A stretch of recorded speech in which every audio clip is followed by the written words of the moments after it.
அதை திட்டமிட்டு 4000 கோடியை திட்டமிட்டு செலவு பண்ணி அந்த பணிகள்லாம் நிறைவேற்ற காரணமாக தான் இன்னைக்கு சென்னை தப்பிக்கப்பட்டிருக்கு. அதை திட்டமிட்டு 4000 கோடியை திட்டமிட்டு செலவு பண்ணி அந்த பணிகள்லாம் நிறைவேற்ற காரணமாக தான் இன்னைக்கு சென்னை தப்பிக்கப்பட்டிருக்கு. சாப்பாடுலாம் இல்ல, எதுவுமே இல்ல. சாப்பிட்டு எவ்வளவு நாள் ஆச்சு? 3 நாள். 3 நாளா சாப்பிடலையா? இன்னைக்கு எங்க வீட்டுல இருக்க லேடிஸ் எல்லாம் பாத்ரூம் போக முடியாம 3 நாளா இருக்காங்க. கரண்ட் கரண்ட் எதுவுமே இல்ல, எல்லாமே இல்ல. ஒரு பசிக்கு சாப்பாடு போட ஆள் இல்ல, யாருமே வரல. மாண்புமிகு பேரவைத் தலைவர் அவர்களே, எதிர்கட்சி தலைவர்கள் சொன்னது போல சிறு சிறு பிரச்சனைகள் மட்டுமல்ல, பெரும் பெரும் பிரச்சனைகள் எல்லாம் இருந்தது.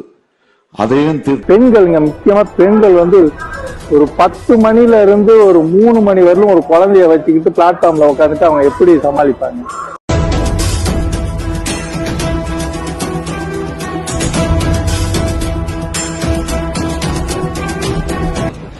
ஹானஸ்டா ஏதாவது சொன்னா சம கோவத்துல ஏதாவது திட்டிடுவேன். இந்த மாதிரிலாம் பண்றது என்ன?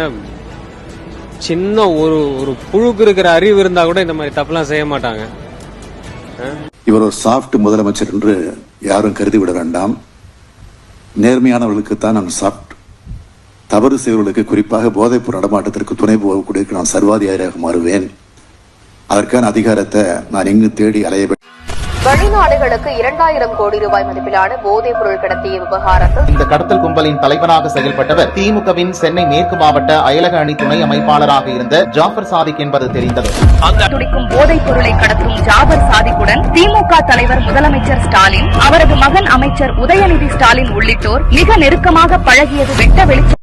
கொஞ்சமாச்சு வெட்கம், மானம், சூடு, சொரணை, மாணவர்கள் மீது ஒரு நம்பிக்கை, மக்கள் நல்லா இருக்கணும், தமிழக மக்களோட உரிமைகள் பறிபோக கூடாது அப்படின்னு நினைச்சா மட்டும்தான் போதும்.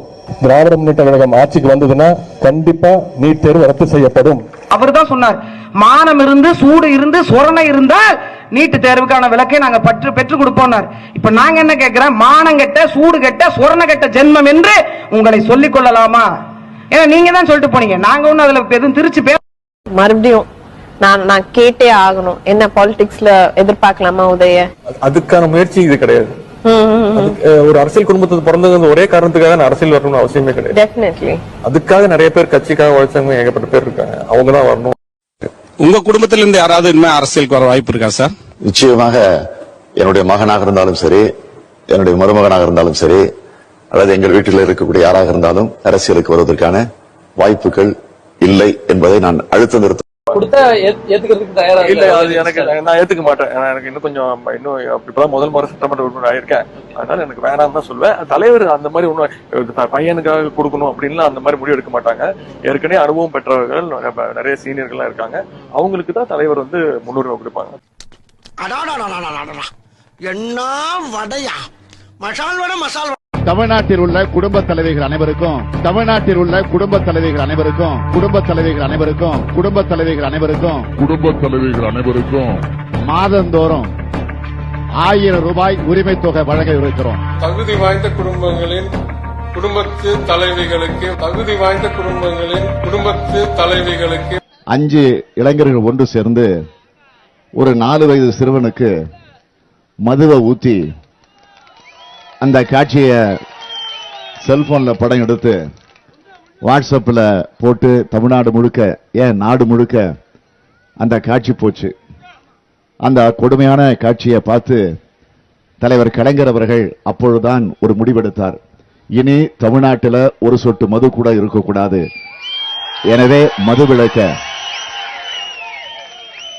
அமுல்படுத்துவேன் என்று அறிக்கையை எப்ப அந்த காட்சியை பார்த்தாரோ பார்த்து அடுத்த வினாடியே அறிக்கை விட்டார். அமைச்சர் செந்தில் பாலாஜிக்கு அமலாக்கத்துறை மூலமா கொடுக்கப்படுற அநியாயமான தொல்லைங்கள்லாம் உங்களுக்கு நல்லா தெரியும். இது அப்பட்டமான அரசியல் பழிவாங்குகிற செயல்னு யாருக்கும் கொஞ்சமும் சந்தேகம் இல்லை. சீண்டி பார்க்காதீங்க. திமுகவையோ திமுக காரணையோ சீண்டி பார்த்தா தாங்க மாட்டீங்க.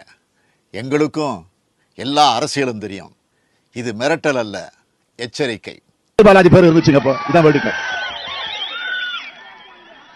ஆக இன்னைக்கு பாத்தீங்கன்னா அவர் மட்டும் இல்ல, ஒட்டுமொத்தமாக பாலாஜியினுடைய தம்பி இந்த கரூர் மாவட்டத்தை தன்னுடைய கட்டுப்பாட்டில் வச்சிருக்கிறாரு. கட்டுப்பாடுனா கொள்ளையடிக்கிறதுல, ஊழல் செய்யறதுல, லஞ்சம் வாங்குறதுல அந்த கட்டுப்பாட்டுல வச்சிருக்கிறாரு. அது மட்டும் இல்ல, பொறியியல் படிச்சுக்கிட்டு இருந்த ஒரு இளைஞன் கோகுல் என்பவரை கடத்தி அவனை கொலை மிரட்டல் செஞ்சு அவனுடைய சொத்துக்களை எல்லாம் பறிமுதல் செஞ்சு அவன் அதற்கு பிறகு அந்த குடும்பத்தை சார்ந்தவர்கள் நீதிமன்றத்துக்கு போய் அந்த பிரச்சனை இப்ப நீதிமன்றத்தில் இருக்கு. இப்ப எங்க இருக்காருன்னு தெரியல. 30 வயதுக்கு உட்பட்ட தமிழக கல்லூரி மாணவர்களின் கல்வி கடன்களை தள்ளுபடி செய்யப்படும். பகுதியினர் ஆசிரியர்கள் அனைவரும் பணி நிரந்தரம் செய்யப்படுவார்கள். பகுதியினர் ஆசிரியர்கள் அனைவரும் பணி நிரந்தரம் செய்யப்படுவார்கள். பணி வழங்குங்க கேட்கிறோம், தளபதி பணி வழங்குங்க. இதெல்லாம் நான் பண்ணுவேன்னு சொல்லி 177 தேர்தல் அறிக்கையில வாக்கு கொடுத்து நாங்க எல்லாரும் சொந்த பந்த ஓட்டல உங்களுக்கு போட்டோம் இல்லையா? உங்க நம்பி தானே போட்டோம். இன்னைக்கு நாங்க யார போய் கேட்க முடியும்? அமைச்சர்கிட்ட போட்டா அதே அதிகாரத்தை போடுறீங்க, அதிகாரிக்கு போட அமைச்சர்கிட்ட போடுறீங்க. நாங்க முதலமைச்சரை எப்ப சார் சந்திக்கிறது? அமைச்சர்கள் சொன்னா அதிகாரிகள் செய்ய மாட்டாங்களா? வாய்ப்பு இல்ல சார். அடுத்த எலெக்ஷன்ல வாய்ப்பே இல்ல.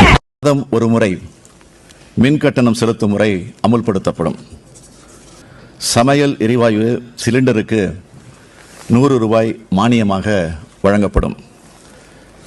அரசு பள்ளி கல்லூரி மாணவர்களுக்கு இலவச டேட்டாவுடன் கை கணினி டேப்லெட் வழங்கப்படும். கல்வி நிறுவனங்களில் வைஃபை வசதி செய்து தரப்படும்.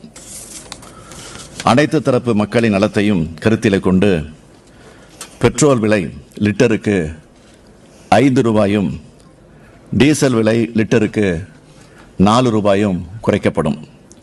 நெல் குவிண்டால் ஒன்றுக்கு குறைந்தபட்ச ஆதார விலை ரூபாய் 2500ஆக உயர்த்தி வழங்கப்படும். கரும்புக்கு ஆதார விலை டன் ஒன்றுக்கு ரூபாய் 4000ஆக உயர்த்தி வழங்கப்படும். போக்குவரத்து தொழிலாளர்களுக்கு மீண்டும் பழைய ஓய்வூதிய திட்டம் அமல்படுத்தப்படும். 5 ஆண்டுகளில் 50 லட்சம் மாணவர்களுக்கு திறன் மேம்பாட்டு பயிற்சி வழங்கப்படும். அரசு துறை நிறுவனங்களில் 10 ஆண்டுகளுக்கு மேல் தற்காலிக பணியில் உள்ள அனைத்து பணியாளர்களும் பணி நிரந்தரம் செய்யப்படுவார்கள். முக்கியமான மலை கோயில்கள் அனைத்திலும் கேபிள் கார் வசதி ஏற்படுத்தி தரப்படும். ஏழை மக்கள் பசி தீர முதல் கட்டமாக 500 இடங்களில் கலைஞர் உணவகம் அமைக்கப்படும்.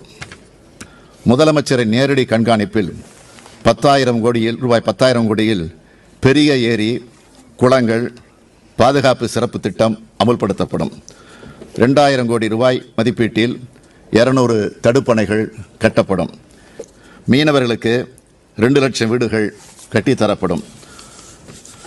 புகழ்பெற்ற இந்து கோவில்களுக்கு ஆன்மீக சுற்றுலா செல்ல 1 லட்சம் பேருக்கு தலா 25,000 ரூபாய் வழங்கப்படும். பக்கிங் திருச்சி, மதுரை, சேலம், நெல்லை, கோவையில் மெட்ரோ ரயில் திட்டங்களை கொண்டு வரப்படும். வேலூர், கரூர், ஒசூர், ராமநாதபுரத்தில் புதிய விமான நிலையங்கள். கடலோர மாவட்டங்கள் அனைத்திலும் கடல் நீரை குடிநீராக்கக்கூடிய திட்டம் செயல்படுத்தப்படும்.